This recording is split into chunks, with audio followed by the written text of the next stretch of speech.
જેમણે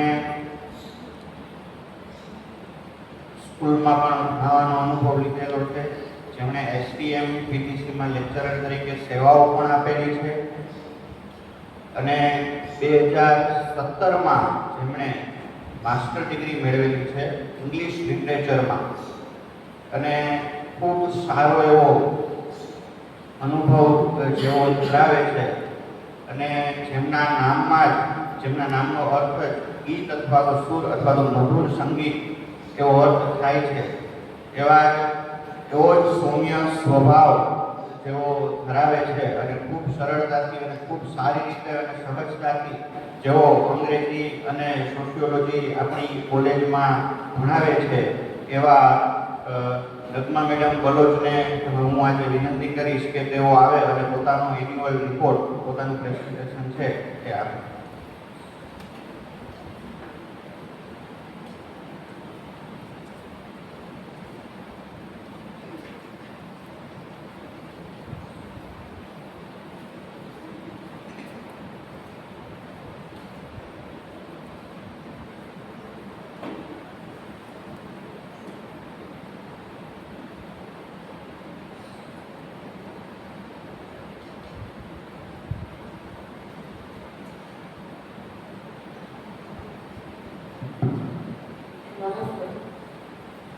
આદરણીય પ્રાચાર્ય શ્રી ડૉક્ટર નાગેશ્વર, પ્રાચાર્ય શ્રી ડૉક્ટર જાડેજા મેડમ, અધ્યાપકો અને હું વારે વારે વાતોમાં કહેતી રહું છું કે આ સેમેસ્ટરના વિદ્યાર્થીઓ કે જે મારા પણ સિનિયર છે એવા બધા વિદ્યાર્થીઓ આજે અહીં વર્ષ 2025 અને 26 જે શૈક્ષણિક વર્ષ રહેલું હતું એમાં ઇંગ્લિશ મીડિયમ કોમર્સમાં અંગ્રેજી વિષય અને સમાજશાસ્ત્રમાં જે સિલેબસ ગ્રોથ અથવા જે પણ વિચારધારા સાથે તમને જે કંઈ પણ માહિતી આપવામાં આવી છે એનો સંક્ષિપ્તમાં હું તમને માહિતી ફરીથી આપવા માંગુ છું. ભૂલ હોય તો પહેલાથી લખવા.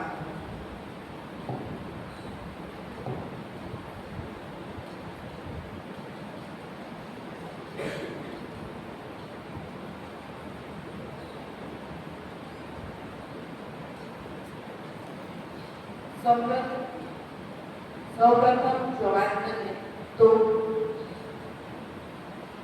ઇંગ્લિશ મીડિયમ કોમર્સમાં અંગ્રેજી વિષય તો મારી પહેલા તથા મારી સાથે અત્યારે કોન્ટ્રાક્ચ્યુઅલ લેક્ચરર તરીકે સૌપ્રથમ અદિતિ મેડમ, એમની સાથે કાગળ મેડમ અને હાલ હું અમે 3 કાર્યરત છું.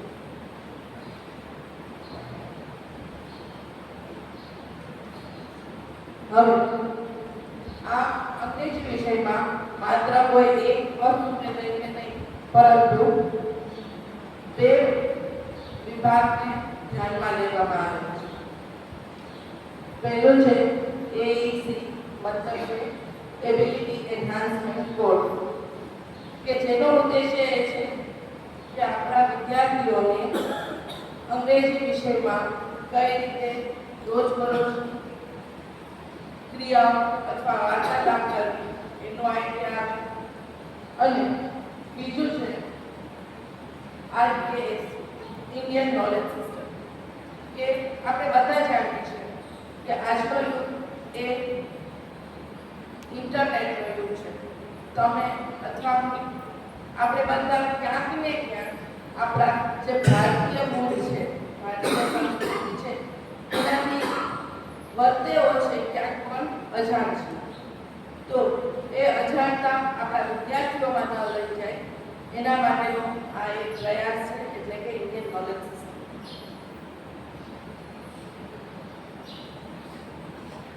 હવે બંનેની આપણે વાત એક સાથે કરીએ તો પહેલું છે કે આપણો પ્રાથમિક આપણે કઈ બાબત પર બંને વિષયમાં ધ્યાન આપીએ છીએ તો એમાં ફંક્શનલ લેંગ્વેજમાંથી તો સૌપ્રથમ તો અંગ્રેજી ભાષામાં તમે થોડા ઘણા માહિતગાર થાઓ એનો સૌથી પહેલો આપણે ફોકસ રાખવા માંગીએ છીએ. બીજું છે તો કે ઇન્ડિયન નોલેજ સિસ્ટમમાં કલ્ચરલ રૂટ એન્ડ એથિક્સ. તો કે ભાઈ આપણા જે સંસ્કૃતિ છે, આપણું જે પાયાનું જ્ઞાન જે આપણે વ્યક્તિ તરીકે અને ખાસ કરીને ભારતના નાગરિક તરીકે હોવાનું જે આપણે જ્ઞાન હોવું જોઈએ એના ઉપર આપણે ખાસ ધ્યાન આપીએ છીએ. પછી તો કે આપણે English communication and critical reading. પછી આપણો બીજું હેતુ એ છે કે વિદ્યાર્થીઓ અંગ્રેજીમાં સારી રીતે વાંચતા થાય અને કોઈ પણ આપણી જોડણી હોય કે અઘરા શબ્દો હોય તો એને પણ નિખાલસપણે જેમ આપણે ગુજરાતી વાંચી શકીએ છીએ એ રીતે વાંચી શકે અને એનો અર્થ પણ સમજી શકે.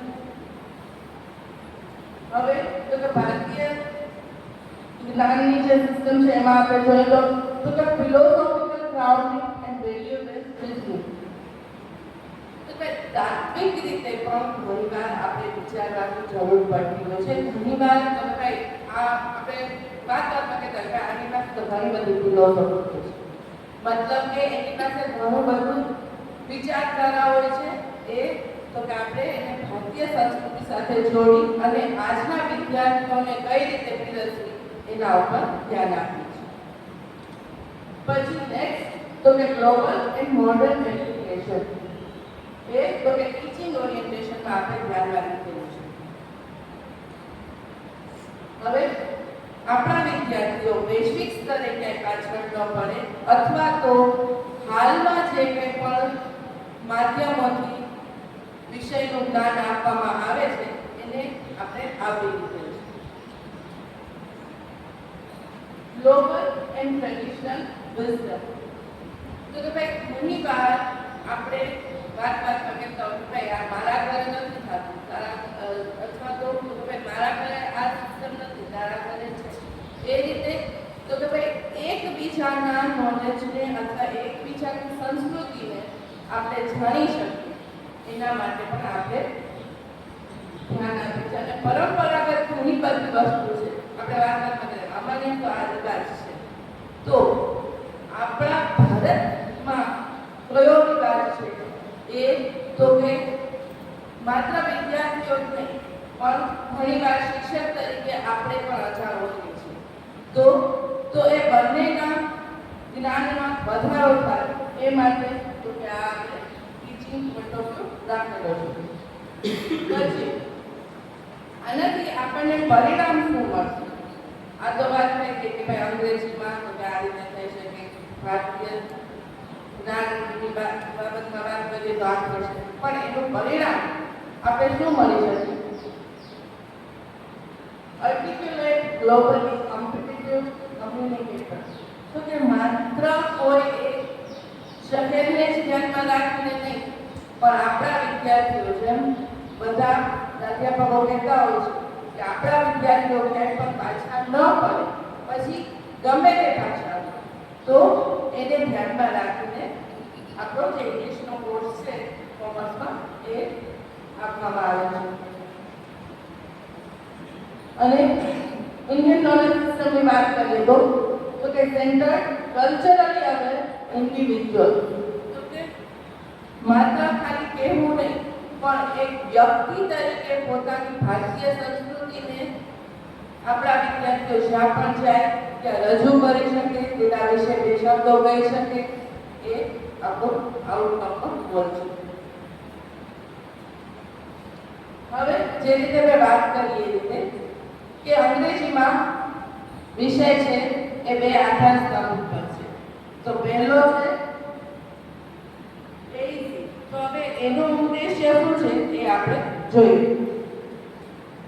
Literary analysis, discussions and debate, reading and comprehension, grammar and composition અને આ બધાના અંતે તો કે ભાઈ સ્પીચ પ્રોફિશિયન્સી. હવે તો કે ભાઈ માત્ર પહેલા પંક્તિ માત્ર ગુજરાતીમાં નહીં પણ અંગ્રેજીમાં, તો કે વ્યવસ્થિત રીતે આપણે કોઈ પણ વસ્તુ સમજી શકીએ, કોઈને સમજાવી શકીએ, એ હેતુ રહેલો છે. પછી ઘણીવાર અમે જ્યારે ભણતા ને સર અમારા લેક્ચરમાં આવતા ને ત્યારે એ અમને એવું કહેતા કે થિંક ઇન ઇંગ્લિશ. કેમ? તો કે ભાઈ આપણી માતૃભાષા હોય ને એમાં આપણે તરત વિચારતા થઈ જઈએ. ભાઈ આપણને કે વિચારો તો તરત આપણે but we want our students to think in English, and that is why the purpose of AAC is something like this.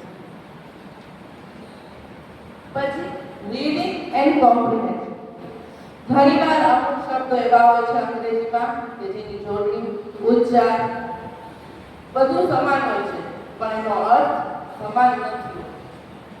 અને ઘણીવાર તો કે અમુક શબ્દો એવા હોય છે, ફોર એક્ઝામ્પલ ઘરે કરીએ અને જાણીતું એક્ઝામ્પલ લઈએ તો સાયકોલોજી, કે જેમાં આમ જોઈએ તો પી સૌથી પહેલા છે પણ એનું પ્રોનન્સિએશન ઉચ્ચારણ નથી. તો કે ભાઈ એ જે મૂંઝવણ થયેલી બાબત આપણે કહી શકીએ. પછી એક સ્પેલિંગ હું તમને વધારે કહીશ તો કે લેફ્ટનન્ટ, તો કે જેનો સ્પેલિંગ તમે આજે જઈને જો તો જેના સ્પેલિંગની જોડણીમાં ક્યાંય પણ એફ નથી. શરૂઆત જ LEU થી થાય છે. અને મજાકમાં કોકર બોલી તો એવું લાગે કે આ તો લ્યુટનન્ટ છે, ના એફ ક્યાં આપણે સંભાળો. તો કે ભાઈ એ જે રીતની આપણે મૂંઝવણ ભોગવેલી છે એ આજના વિદ્યાર્થી તરીકે હવેના વિદ્યાર્થીઓ ન ભોગવે એટલા માટે આ બધી આપણે વ્યવસ્થા કરેલી છે. Grammar and composition. 3-4 દિવસ પહેલાની વાત છે. એસવાયમાં હું લેક્ચર લેતી હતી. કોઈ મને એમ પૂછ્યું કે મેં કેવી કહું એટલે જે બાબતનું જ્ઞાન હોય ને એમાં ભૂલ આવે ને તો આપણે તરત ત્યાં ધ્યાન જાય. એટલે મેં કીધું મેં આઈ ડ્રીમ તો હોટ નથી, મેં આઈ ડ્રીમ ફોલો કરો તો કે મેડમ ભૂલથી બોલાય, ખ્યાલ તો અમને છે પણ એ ક્યાં ભૂલથી બોલાય. એટલે તો કે ભાઈ ઘણી વાર એવું હોય છે કે આપણે ગ્રામરમાં અથવા કોઈ વસ્તુ સમજવામાં ઘણી વાર ભૂલ કરતા હોઈએ છીએ. ઝડપથી ખબર હોવા છતાં પણ ક્યાંક ને ક્યાંક ભૂલ કરી દેતી છે. તો એ ભૂલ ન થાય એના માટે ગ્રામર એન્ડ કમ્પોઝિશનનો પાઠ પણ રાખવું પડશે. Language proficiency. હવે તો કે આ 4 આપણે જે પાસાઓ રાખેલા છે એનાથી ફાયદો શું થશે કે ભાઈ આપણા વિદ્યાર્થીઓ સારી રીતે અંગ્રેજીમાં વાર્તાલાપ કરી શકશે. ઘણી બધી વસ્તુઓ એવી છે કે જે બેઝિક છે કોર્સમાં પણ તો કે વિદ્યાર્થીઓના જાણમાં છે. એટલા માટે જ તો કે આને 4 પાસામાં વિભાજિત કર્યું છે અને એનું એક આપણને પરિણામ મળશે એ છે લેંગ્વેજ પ્રોફિશિયન્સી. હવે તો કે ભાઈ આપણે ઘણી વાર એવું કહેતા હોઈએ છીએ કે આ બુક વાંચ છે, આ શોર્ટ સ્ટોરી વાંચ છે, મજા આવે છે. પણ તો કે ઘણી વાર એવું હોય છે કે એની પાછળનો જે ઉદ્દેશ્ય હોય છે એ આપણે સમજી શકતા નથી. તો એક એવો જ પ્રયાસ કર્યો છે આ કોર્સ દ્વારા જેમાં તો કે ભાઈ આપણા જે અંગ્રેજીના લેખકો થઈ ગયા છે કે જેમણે સારી એવી નાનકડી અથવા તો ટૂંકી વાર્તા કહીએ એ લખેલી છે. તો એનો ખાલી આપણે ઉપરના નામ જોઈએ તો કે ઇન્જિન ટ્રબલ R.K. નારાયણ, એનો શોર્ટમાં ઇન્ટ્રોડક્શન આપો તો કે ભાઈ એક માણસને લોટરી લાગે અને લોટરીમાં એને એન્જિન મળે છે પણ એ એન્જિન મળવાથી એ ખુશ નથી. શું કામ? તો ઘરે આપણે કહેતા થાય ગાડી લીધી ને એની કરતાં મેન્ટેનન્સ છે ને યા બહુ મહેનત.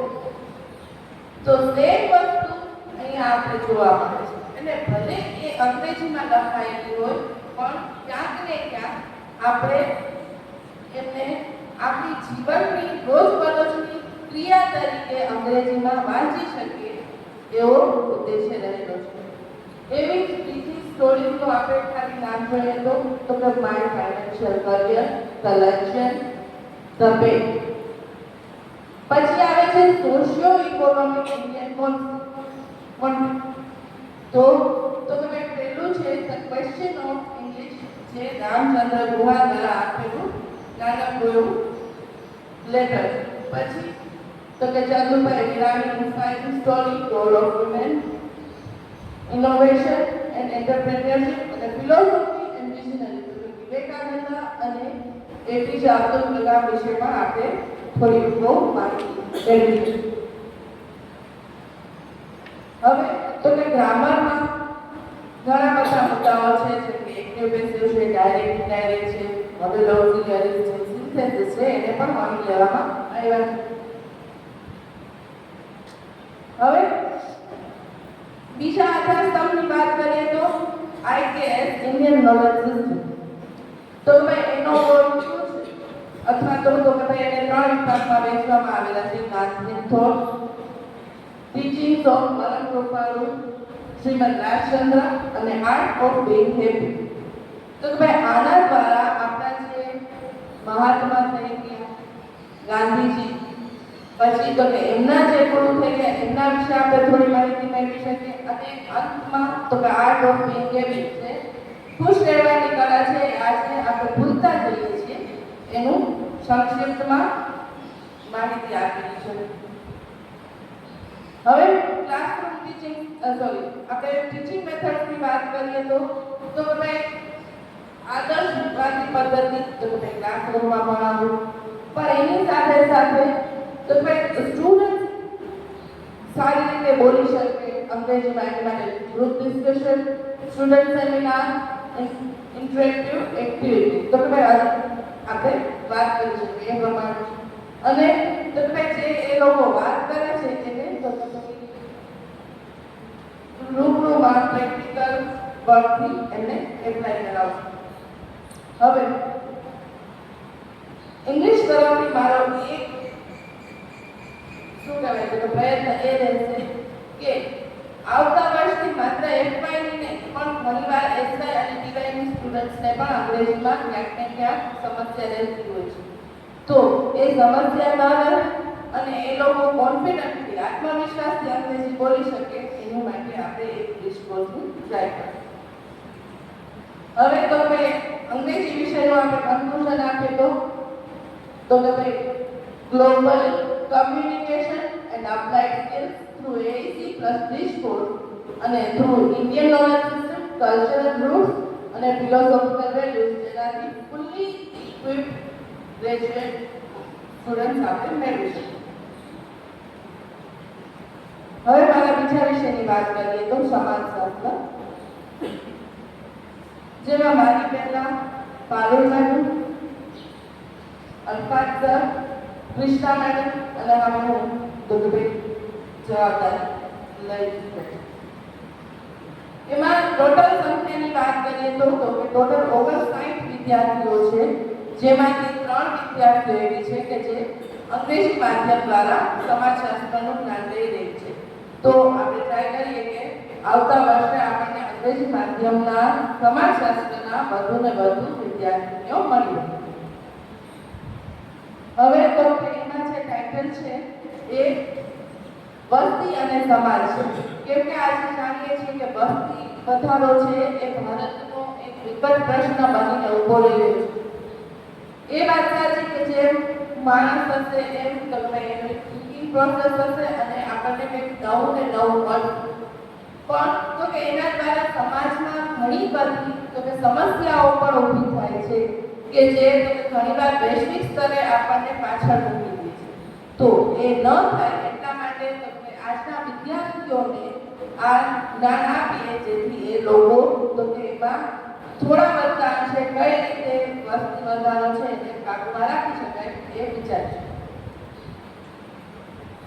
પહેલા તો વિદ્યાર્થીઓને આ બાબતની માહિતી આપવી, જાગૃત કરવા કે ભાઈ આવો પણ કોઈ પ્રશ્ન છે જે સમાજમાં રહેલો છે. એનાથી શું થશે? સ્ટુડન્ટ એ બાબત વિશે વિચારતા થશે અને પછી તો એ પ્રમાણે વર્તન. હવે એમાં આ વિષયને ટોટલ આપણે 100 માર્ક્સ આપેલા છે, જેમાં તો કે 50 માર્ક્સની યુનિવર્સિટી દ્વારા પરીક્ષા લેવાય છે અને 50 માર્ક તો કે આંતરિક કસોટીના રહેલા છે. એનો આપણે વિભાજન જોઈએ તો સત્રના મધ્યમાં તો કે ઇન્ટરનલ મિડ ટર્મ જે આપણે કહીએ છીએ, પછી તો કે અસાઇનમેન્ટ, એનાથી તો કે આપણે જે સમજાવેલું છે એને લેખિત સ્વરૂપમાં કઈ રીતે રજૂ કરી શકીએ. પછી બુક ચેકિંગ, એટલે આપણે જે નોટ્સ આપીએ છીએ એ લોકો રેગ્યુલરલી એટલે કે સ્ટુડન્ટ કઈ રીતે મેઇન્ટેન કરે છે. સ્ટુડન્ટ રેગ્યુલર સ્ટુડન્ટ અહીંયા આવીને રૂબરૂમાં આપણી પાસેથી કેટલું જ્ઞાન મેળવે છે. બિહેવિયર એન્ડ મેનર્સ, શિક્ષકોની સાથે અથવા વડીલની સામે કઈ રીતે વર્તન કરવું એ પણ તો કે અભ્યાસનો એક મહત્વનો પાસું છે, જેને આપણે આમાં આવડ્યું. હવે તો આમાં માત્ર પુસ્તકીય જ્ઞાન ન મળે અને પ્રેક્ટિકલ નોલેજ મળે એની માટે આપણે એક ઇનિશિયેટિવ વિચારીએ છીએ. તો કે જે સિલેબસનો ટાઇટલ હોય, જેના વિષયને માહિતી આપવામાં આવતી હોય એ માત્ર પુસ્તકમાં જ નહીં, પણ એના લીધે જો કોઈ ફાયદાઓ થયા હોય, કોઈ ગેરફાયદા થયા હોય, એવી કોઈ સંસ્થા હોય, કોઈ જગ્યા હોય, અથવા તો માણસ કોઈ વ્યક્તિને ખુદને અનુભવ થયો હોય તેનું આપણે એક પણ લેક્ચર ગોઠવવાનું છે વિચારીએ છીએ.